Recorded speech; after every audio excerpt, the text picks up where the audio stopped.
Bien, si on peut démarrer, j'espère que tout le monde entend bien malgré le brouhaha ambiant. Donc c'est parti pour ma part, une demi-heure pour vous présenter, faire une introduction au voyage, une introduction que j'espère philosophique au thème du voyage. Alors d'abord quelques mots sur le voyage en général. J'allais dire chacun sait ce qu'est le voyage, c'est pas un scoop. Je pense que tous les gens qui sont ici ont déjà voyagé. Et je résumerai le voyage en disant que c'est comme la valse, c'est quelque chose en 3 temps. Il y a un premier temps qui est la préparation du voyage, un deuxième temps qui est le voyage lui-même, et puis un troisième temps qui est le retour de voyage, où on trie les photos, où on envoie des messages, où on publie ses selfies sur les réseaux sociaux. Voilà, donc ces 3 temps du voyage sont eux-mêmes intéressants philosophiquement. Avant le voyage, tout le monde le connaît, c'est le temps aujourd'hui d'exploration des sites de voyage où on compare les prix, le rapport qualité-prix des vols, des hôtels, etc. Ensuite vient le temps de la préparation des bagages, où on va prévoir ce dont on aura besoin avec ce que certains appellent, j'aime bien cette expression, les au cas où. Vous savez, ce genre de... Les au cas où, ce sont ces bagages supplémentaires superflus, mais qu'on considère comme indispensables au cas où on en aurait besoin pendant le voyage et qui surchargent les valises. Et puis donc vient le moment du départ à l'aéroport ou à la gare, l'envol, le trajet donc et le séjour. Le trajet et le séjour, sachant que la question peut se poser de savoir si le voyage réside essentiellement dans le trajet lui-même, le vol, en avion par exemple, ou dans le séjour sur place quand on est arrivé sur le site, dans la ville ou dans le pays à visiter. On va dire que le déroulement du voyage comprend à la fois le vol et le séjour sur place.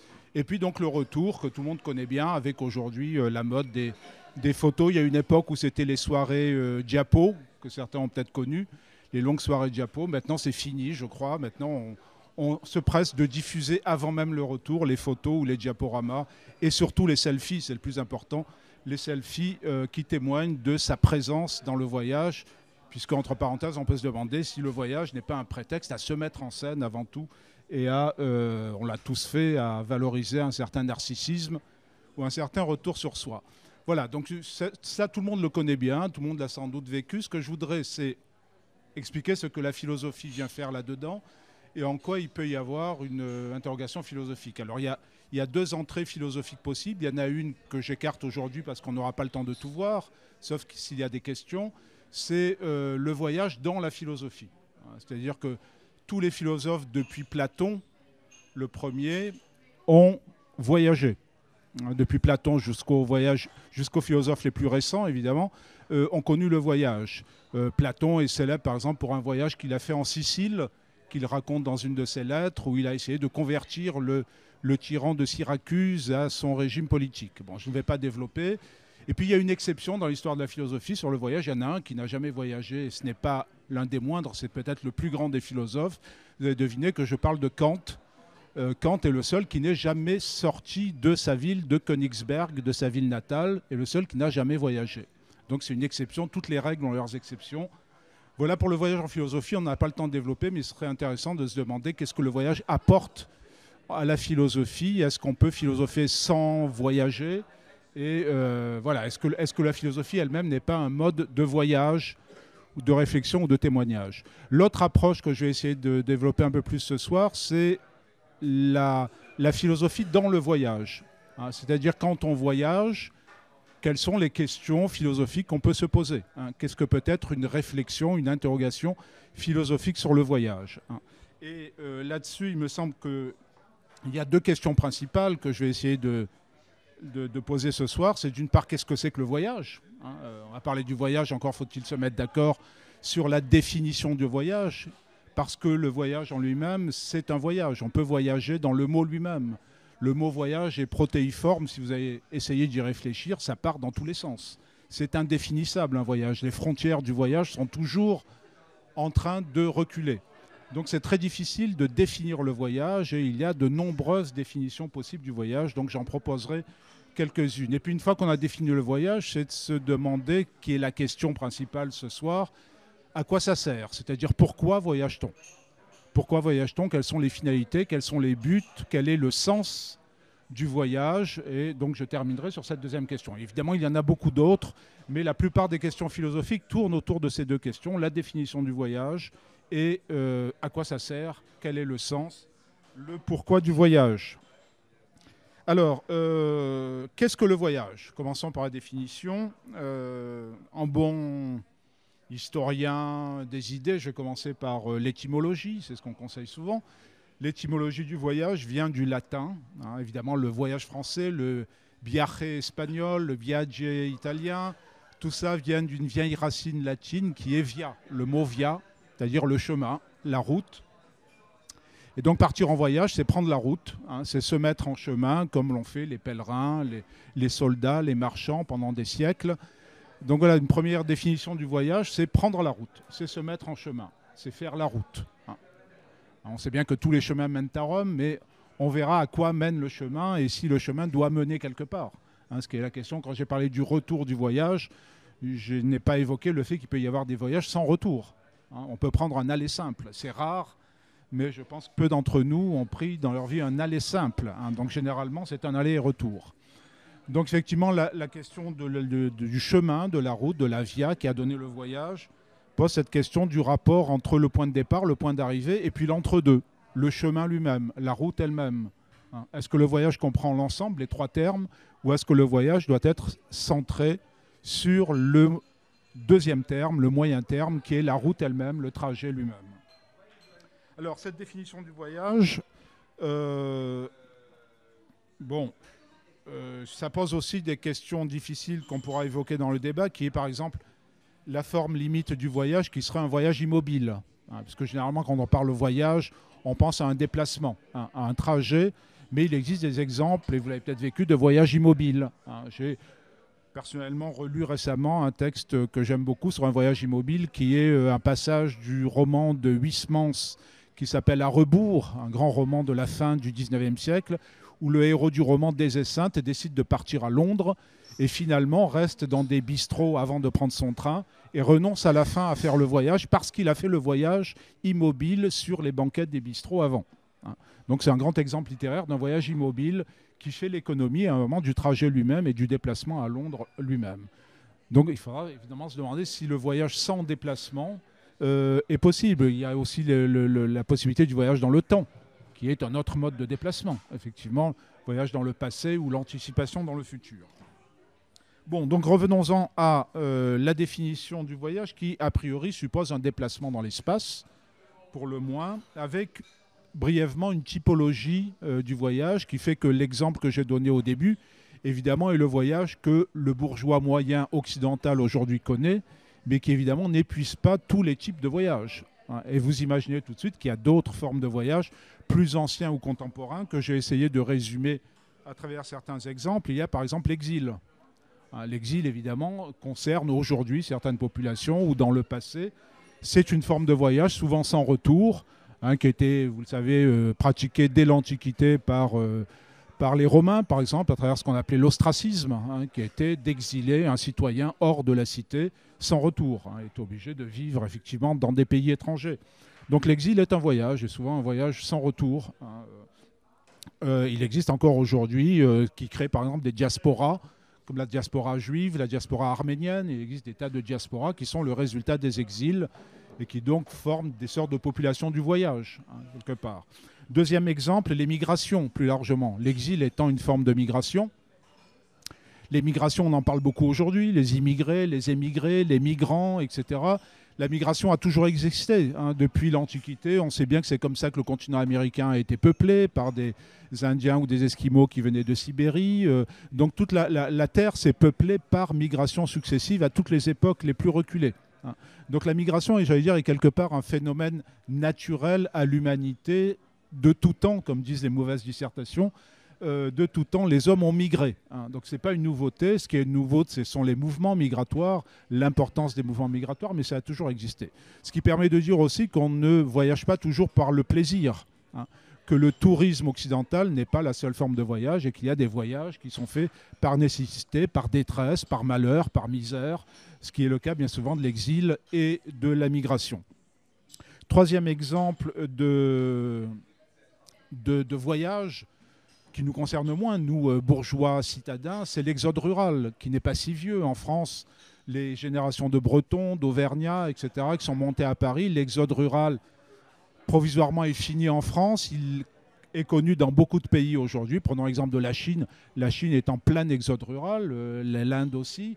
Beaucoup de grands pays aujourd'hui connaissent l'exode rural, qui est le voyage, comme vous le savez, de la campagne des paysans vers la ville, et qui constitue effectivement cette civilisation des villes que nous connaissons aujourd'hui, qui est le résultat de ce type de voyage particulier, qu'est l'exode rural.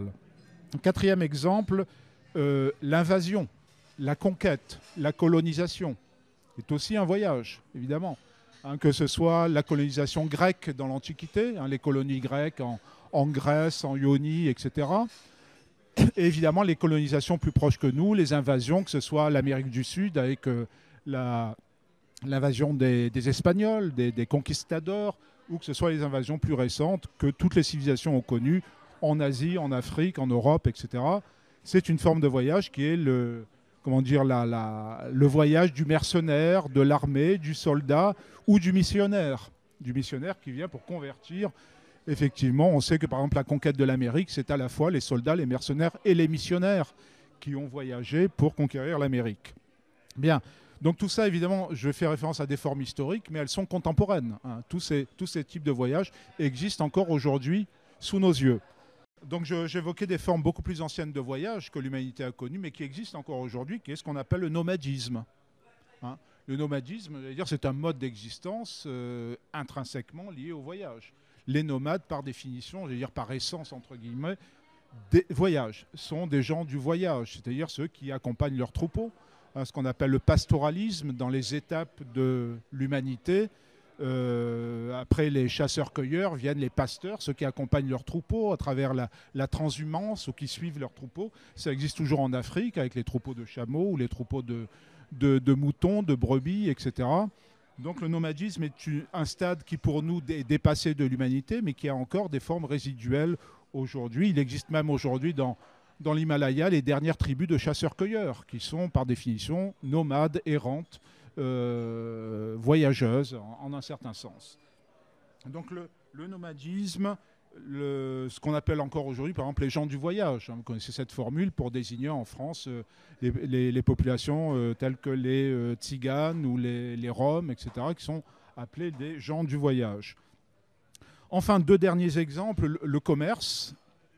Le commerce qui est une des formes les plus anciennes aussi du voyage, le voyageur de commerce, comme on dit. Le représentant de commerce, c'est celui qui a sans doute encore plus que les soldats favorisé le voyage et la communication des civilisations. Je pense aux marchands arabes qui ont parcouru les côtes africaines ou les côtes indiennes. Je pense aux commerçants européens qui ont participé à la conquête de l'Amérique et qui ont aussi fait du commerce de l'or et des épices.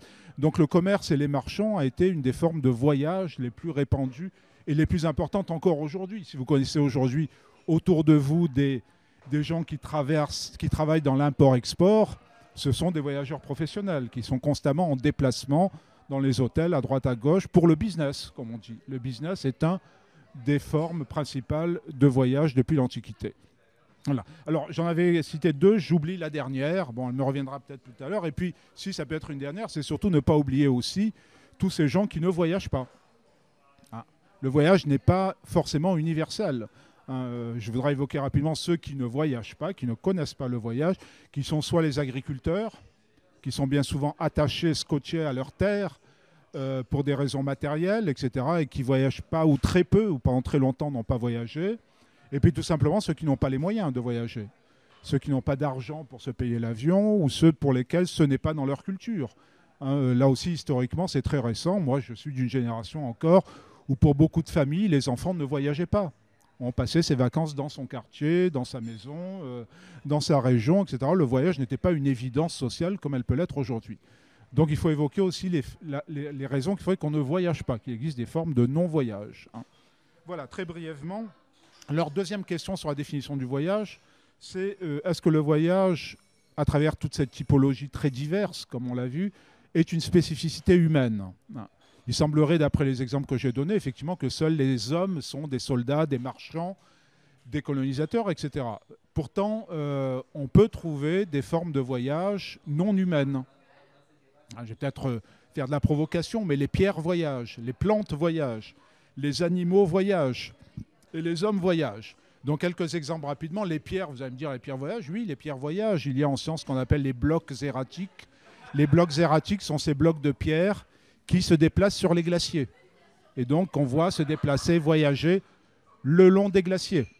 Il y a aussi des pierres célèbres qui voyagent, ce sont les planètes. J'appelle que les planètes, ça s'appelle à l'origine en grec les astres errants. Les comètes, évidemment, que vous connaissez. Donc ça, ce sont des pierres qui voyagent, évidemment. On parle des voyages de la comète ou des planètes autour du Soleil, exactement. Donc les pierres voyagent. Les plantes voyagent. Évidemment, la pollinisation, on sait très bien que de tas d'espèces de plantes sont passées d'Asie en Europe ou d'Asie en Australie, etc. Donc les plantes voyagent énormément au pied des animaux ou par le vent, etc. Les animaux, évidemment, voyagent. Vous le savez très bien, beaucoup d'espèces animales sont passées d'un continent à l'autre, d'une île à l'autre. Et puis, il y a évidemment la fameuse transhumance pour les animaux domestiques, qui font que les animaux domestiqués voyagent aussi avec les hommes. Donc, les animaux voyagent aussi et les hommes voyagent. Donc, est-ce que ça veut dire que le voyage est partout ? Ce qu'il y a de commun à tous ces voyages de la pierre, de l'animal, du végétal et des hommes, c'est le mouvement local, c'est le déplacement, c'est la délocalisation. C'est le mouvement d'un lieu à un autre. Donc est-ce que ça suffit à définir le voyage ? Ma réponse évidemment serait non. Parce que ça serait trop triste de s'arrêter là, de dire ça y est, tout le monde voyage, il y a du voyage partout, il y a du mouvement local partout, Pantarei, disait Héraclite, tout coule, tout se déplace, donc tout est voyage. Donc évidemment on va essayer d'aller un peu plus loin et de voir s'il y a une spécificité du voyage humain. Et si on peut parler, alors mon hypothèse de la spécificité du voyage humain, je la donne tout de suite, c'est qu'effectivement, dans le voyage, l'homme se déplace localement ou dans le temps, comme les pierres, les animaux, etc. Mais il y a une chose que les autres n'ont pas en dehors de l'homme, c'est la conscience du voyage qui prend, à mon avis, deux sens, deux formes particulières, qui est d'une part la représentation du voyage. L'homme met son voyage en représentation. Et ce qui est important, ce qui est propre à l'homme, ce sont les récits de voyage. Ce sont les documentaires sur les voyages. Ce sont les photos, les diaporamas, les films, etc. que vous faites quand vous partez en voyage. Ça, il n'y a que les hommes qui le font. Et nous ne connaissons les voyages de l'Antiquité que par ces représentations. Je voyais dans une vitrine d'une librairie toute proche d'ici en venant qu'on vient de republier le premier voyage autour du monde qui est survenu il y a 5 siècles. Vous voyez ? Mais ça, sans ce livre, sans ce document, on ne le saurait pas, évidemment. Donc seuls les hommes produisent des représentations du voyage, des récits, des images, une iconographie du voyage, une géographie, etc. Et puis, deuxième spécificité humaine, c'est le sens du voyage. D'où la question, pourquoi voyage-t-on ? L'animal, la pierre, le végétal, évidemment, ne se pose pas de questions sur son mouvement local. L'homme se demande effectivement pourquoi. Pourquoi est-ce qu'il se déplace d'un continent à l'autre, d'une ville à l'autre, d'un fleuve à l'autre, etc. J'ai oublié les fleuves dans les déplacements, les eaux évidemment, les nuages se déplacent également, etc. Mais tous ces êtres n'ont pas la représentation du voyage et le sens du voyage, la signification du voyage que les hommes peuvent se donner. Et là, je crois l'essentiel, la spécificité humaine du voyage. Alors, donc, puisqu'on en est venu à la question principale du pourquoi le voyage, qui est la question de ce soir, dans le peu de temps qui me reste, le pourquoi voyage-t-on ? En gros, je dirais qu'il y a deux réponses. Deux types de réponses. Un premier type de réponse qui sont les réponses que vous avez tous en tête et que j'ai en tête, qui fait que nous avons tous voyagé et qu'on n'est pas parti sur un coup de tête comme ça à l'inconscience et qu'on savait qu'on allait en Inde ou qu'on allait en Birmanie ou qu'on allait à Monaco ou qu'on allait à Londres pour des raisons précises. Pour voir un musée, pour rencontrer des gens, pour apprendre une langue, pour découvrir un volcan ou un paysage magnifique, etc. Donc on a tous des intentions conscientes, volontaires pour notre voyage, pour nos voyages. Donc ça, je ne vais pas les énumérer, vous les connaissez aussi bien que moi, c'est la curiosité, c'est le goût de l'inconnu, de découvrir d'autres peuples, d'autres paysages, d'autres cuisines, d'autres climats, etc. Il y a effectivement dans le voyage le goût du décentrement, du dépaysement, et puis aussi de casser la routine, de sortir de l'ennui, de sortir de ses habitudes. Je ne vais pas développer parce que tout ça, c'est du bien connu. Je pense que vous tous le connaissez, mais je dirais que tous ces motifs volontaires et conscients du voyage sont les buts conscients de nos voyages. hein. C'est une manière de répondre à pourquoi voyage-t-on. Je voyage pour aller voir les tableaux de Vermeer à Amsterdam ou à La Haye, etc. Ou je voyage pour aller découvrir la cuisine du sud du Japon, etc. Donc on a tous des buts volontaires de voyage sur lesquels peuvent se greffer des aléas, des accidents, mais on a tous des buts conscients qui fait qu'on sait pourquoi on choisit une destination, etc.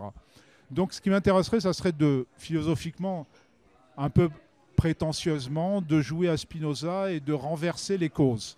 C'est-à-dire non pas de s'interroger sur les causes finales, comme dirait Spinoza, ce pourquoi on voyage volontairement, consciemment, mais de s'interroger sur les causes mécaniques, les causes premières qui nous font voyager, parfois inconsciemment, souvent à notre insu, ou de manière assez aveugle, hein, et qui fait qu'il y a des causes beaucoup plus profondes, sans doute, qui nous font voyager en deçà ou au-delà des causes conscientes, des buts conscients que nous nous donnons à nos voyages. Donc j'ai essayé de proposer des explications que vous connaissez sans doute pour certaines, que j'ai résumées à travers certaines approches relevant de la philosophie ou des sciences humaines. Alors première approche la plus générale, je vais partir du plus général au plus particulier, l'histoire de l'humanité, une explication anthropologique. L'anthropologie anthropologique, j'ai déjà abordé un peu à travers l'histoire de l'humanité, les stades d'évolution et de développement de l'humanité, qui commencent approximativement avec les chasseurs-cueilleurs, qui sont des voyageurs, puisqu'il faut aller chercher les animaux à chasser, les cueillettes, qui ensuite va être remplacé par plus ou moins par les pasteurs, le pastoralisme, qui va ensuite voir apparaître l'agriculture. Les agriculteurs, les paysans qui, eux, vont être sédentaires, qui ne sont plus des nomades, qui ne sont plus des voyageurs, qui vont se fixer à la terre. Et donc, je dirais, l'histoire de l'humanité, très schématiquement, se divise entre une période nomade, les chasseurs-cueilleurs, les pasteurs, et une période sédentaire, à partir des agriculteurs et évidemment des citadins, qui sont une continuation de la sédentarisation des paysans. Et donc l'explication anthropologique, ça serait de dire que le voyage aujourd'hui est une synthèse de ces étapes de l'humanité qui font que nous, plus ou moins bourgeois bohèmes des grandes villes modernes, nous essayons de synthétiser nos ancêtres pasteurs, chasseurs-cueilleurs, voyageurs, et nos ancêtres paysans, sédentaires, fixés au sol, qui fait que nous sommes à la fois des citadins attachés à nos appartements, à nos maisons, à nos habitudes citadines, et en même temps des voyageurs nomades qui de temps en temps nous évadons de manière plus ou moins aventureuse, plus ou moins aléatoire, pour essayer de revivre ce nomadisme ou ce voyage de nos ancêtres les plus anciens qui étaient à l'origine de l'humanité. Première hypothèse, donc anthropologique, le voyage comme synthèse des âges de l'humanité, de l'évolution de l'humanité. Deuxième hypothèse, psychologique. La psychologie, ce serait très brièvement de dire que l'enfant dès sa naissance, la plupart des psychologues le disent, Piaget le dit très bien évidemment, explore l'espace autour de lui. Vous avez tous vu des bébés, dès qu'ils commencent à être à quatre pattes, qu'est-ce qu'ils font? Ils touchent tous les objets à portée et commencent à manipuler, à explorer l'espace autour d'eux. Hein, à toucher ceux qu'ils peuvent atteindre, à manipuler, à jeter, à attraper, etc. Donc le développement physique et intellectuel de l'enfant, c'est la maîtrise de son environnement. Voilà, donc je reprends cette exploration de l'espace environnant qui, depuis l'enfance, dans une continuité, permet psychologiquement de parfaire indéfiniment cette maîtrise de son environnement spatio-temporel, parce que les deux sont liés. Hein, vous avez compris, j'ai essayé de le suggérer, que le voyage, c'est à la fois spatial et temporel, puisque par exemple, quand vous voyagez, vous cherchez les vols les plus rapides pour aller le plus loin possible. Donc c'est une combinatoire d'espace et de temps. Et donc psychologiquement, le voyage, c'est un moyen, au-delà de l'enfance, pour l'adulte, de poursuivre cette conquête, cette exploration de son environnement spatio-temporel. Troisième hypothèse, économique. Celle-là, vous la devinez, c'est la plus évidente. Ce serait d'inspiration marxiste, c'est assez facile. L'industrie capitaliste du tourisme, la société de consommation, nous en sommes tous les enfants. Et le voyage aujourd'hui obéit évidemment à cette industrie du tourisme qui est, si je ne me trompe, la première industrie mondiale. Aujourd'hui, il s'agit de faire de l'argent. Il s'agit de faire payer les retraités, les bourgeois bohèmes, etc., des pays riches, pour en faire profiter les pays en voie de développement, qui, on le sait, voient dans le tourisme aujourd'hui une des principales voies de développement effectivement économique quand ils n'ont pas d'autres ressources. Et donc le tourisme, le voyage touristique, aujourd'hui l'industrie du tourisme est un des ressorts économiques mondiaux principaux, effectivement, dans un cadre évidemment capitaliste de producteurs et de consommateurs entre pays riches et pays pauvres. Bon, je pense que vous aurez compris ce que je veux dire, tout le monde le sait, il suffit de voir la publicité dans les couloirs de métro pour savoir ce qu'est cette industrie du tourisme qui vise à nous faire consommer du voyage le plus possible. Quatrième hypothèse sociologique. Le voyage en sociologie, alors je m'inspirerai de Bourdieu, vous avez entendu parler de Bourdieu, et Bourdieu, moi je l'aime moyennement, mais il y a une chose que j'aime beaucoup chez lui, c'est sa théorie de la distinction. Il y a ce plus gros livre de Bourdieu qui s'appelle La distinction, et qu'est-ce que c'est que la distinction? C'est le fait de se différencier socialement, de se dire je suis supérieur aux autres. Et Bourdieu l'analyse très finement en montrant comment les choix artistiques, les choix musicaux, les choix de vêtements, etc. servent à nous distinguer socialement les uns des autres, si possible en étant supérieurs aux autres, par des codes très discrets et très subtils parfois. Et il me semble que le voyage aujourd'hui rentre tout à fait dans ces codes de la distinction sociale, qui fait que j'ai voyagé ou je n'ai pas voyagé. Comment tu n'as jamais voyagé? Comment tu n'es jamais allé à Londres? Comment tu n'as jamais fait la Patagonie? C'est une phrase que j'adore parce que vous l'avez sûrement tous déjà entendue avec des amis qui me connaissent ici. Quand je leur dis je ne suis jamais allé à Londres, comment tu n'es jamais allé à Londres? Je n'ai jamais vu Amsterdam. Tu n'es jamais allé à Amsterdam, les yeux grands ouverts. Et comme vous, moi je suis rouge de honte, je baisse les yeux, je fais mon mea culpa et je promets mordicus que mon prochain voyage sera pour Londres. Donc il y a une sorte de must. Le voyage aujourd'hui est devenu un il faut, un on doit, un must, comme disent les anglo-saxons. Et je résumerai ça en disant qu'on est passé de l'invitation au voyage de Baudelaire à l'injonction au voyage, qui fait que le voyage est devenu une obligation sociale qui est une condition de distinction. Si vous n'avez pas voyagé, vous êtes déclassé. Vous êtes quelqu'un de bizarre ou de quelqu'un de fauché qui n'a pas le moyen d'aller en Patagonie ou d'aller en Alaska ou d'aller dans les voyages qu'il faut avoir fait aujourd'hui pour faire partie de la classe supérieure évoluée, qu'on soit jeune ou qu'on soit vieux. Je crois que c'est incontestablement un des nouveaux grands critères de distinction sociale que l'injonction au voyage. Deux dernières pistes, mon temps sera écoulé. Hypothèse politique. Hypothèse politique, ça veut dire qu'est-ce que vient de faire la politique dans le voyage? Mon idée, c'est que la politique est dominée, pour faire très bref, par deux grandes passions qui sont la liberté et la sécurité. Toutes les sociétés pourraient se résumer dans un certain équilibre entre liberté et sécurité, où il y a plus de sécurité, où il y a plus de liberté. Et bien le voyage, c'est pareil. Le voyage, c'est pareil. Quand vous calculez un voyage, qu'est-ce que vous calculez? Le voyage, c'est d'abord un élan de liberté. On a envie de se sauver, on a envie de s'évader, de quitter sa ville, de quitter ses habitudes, sa famille, son métier, etc., pour faire un break, comme on dit. C'est une parenthèse de liberté, de libération, le voyage. On va découvrir de nouveaux espaces, on va partir loin, on va déconnecter des appareils qui nous mettent le fil à la patte, etc. Si possible, aller dans des espaces vierges où on sera loin de tout. C'est d'abord un élan de liberté qu'on retrouve en politique, qu'on retrouve partout. Mais nous sommes quand même des bourgeois et la liberté, ça doit être quand même dans une certaine sécurité. Et donc la sécurité, vous la connaissez tous, on prend des assurances, on vérifie les compagnies aériennes, on vérifie qu'il n'y a pas eu d'accident, on vérifie que les hôtels sont propres quand même et bien tenus, on vérifie que l'alimentation est mangeable, parce qu'il y a des pays où c'est quand même dangereux, et on vérifie qu'on est protégé des bêtes sauvages, éventuellement des moustiques, on fait des vaccins, effectivement, on vérifie qu'on a les vaccins qu'il faut, etc. Donc on n'est pas du tout des aventuriers. Alors moi, il y a une image très récemment qui m'a été donnée par un proche, qui se reconnaîtra, qui revient d'un voyage en Afrique, au Kenya très précisément, et qui m'a raconté le summum de son voyage le dernier jour, c'est d'être dans un lodge hyper confortable, comme on en connaît en Afrique, pour accueillir les touristes occidentaux, donc avec piscine, apéritif, fauteuil confortable, et puis un grillage, et juste derrière le grillage, le grand symbole de la liberté, les grands fauves, les lions qui viennent s'abreuver à la rivière qui est juste de l'autre côté du grillage. Voilà pour moi le symbole du voyage bourgeois aujourd'hui, un maximum de liberté ou de symbole de la liberté avec le fauve et un maximum de confort et de sécurité avec le lodge juste à 2 pas des fauves derrière le grillage. Et on a les deux extrêmes dans le voyage. On a ce que j'appellerais la sécurité maximum sans liberté qui est pour moi le Club Med.